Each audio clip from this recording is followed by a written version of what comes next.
And Moses went up to God. You see, they made it to the mountain. And anytime you come to God, see, it's always a route upward. You never can say you're coming to God, toward God, and you're going down. Anytime you come toward God, it's an upward mobility. But now notice that Moses went up to God. And the Lord, Jehovah, the Father, called unto him out of the mountain. Well, thank God Moses brought the people to the mountain like God told him to do. What does this mountain represent? The throne of God, the habitation of God, the presence of God, the kingdom of God. What does it represent? You tell me one of them. Thank you. Notice. And Moses went up to God, and the Father called unto him out of the mountain, saying, Thus shalt thou say to the house of Jacob, Tell the children of Israel, you have seen what I did unto the Egyptians, and how I bore you. I carried you on eagle's wings, and I brought you where?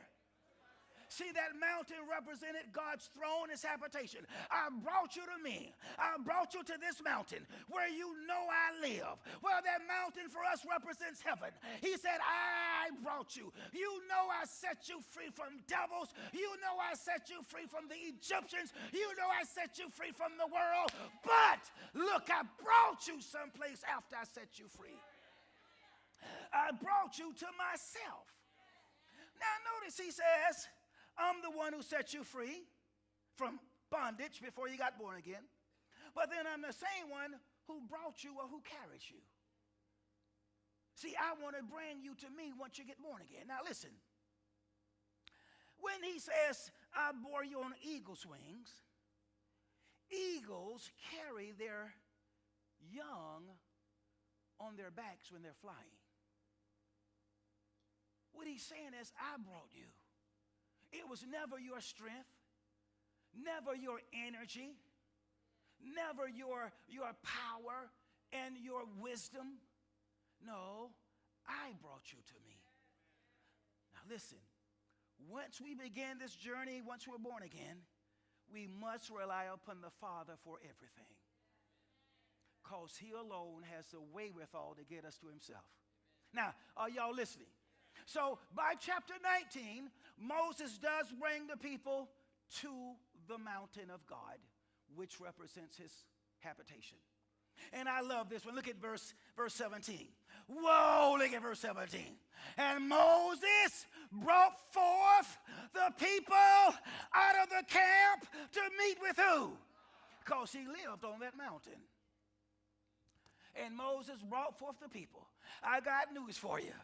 When you get up there to glory, somebody going to escort you to the Father. It might be Moses himself who meets you at the gate. It might be your great-great-granddaddy. After you hug each other and greet each other, then they say, come on, you got to go see the Father. Oh, come on, you got to meet your daddy. You got to meet your papa. Come on to God.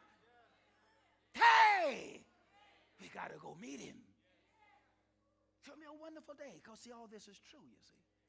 It's in a typology here, but the story speaks to us so vividly. We got to get to the throne of God. The Father's longing to be with you. He's aching. He so loves you. He wants you to come and sit on his big knee. He wants to greet you. Then his big, mighty, powerful hand sit you back down on the floor and watch you go play. Oh, you have a wonderful Father. But notice, he wants to bring you to himself. Once you accept Jesus, once you get free by the blood of the Lamb, you don't just say, now what do I do? And I just go make money. No, you start a journey, baby. You start a journey toward the throne of God.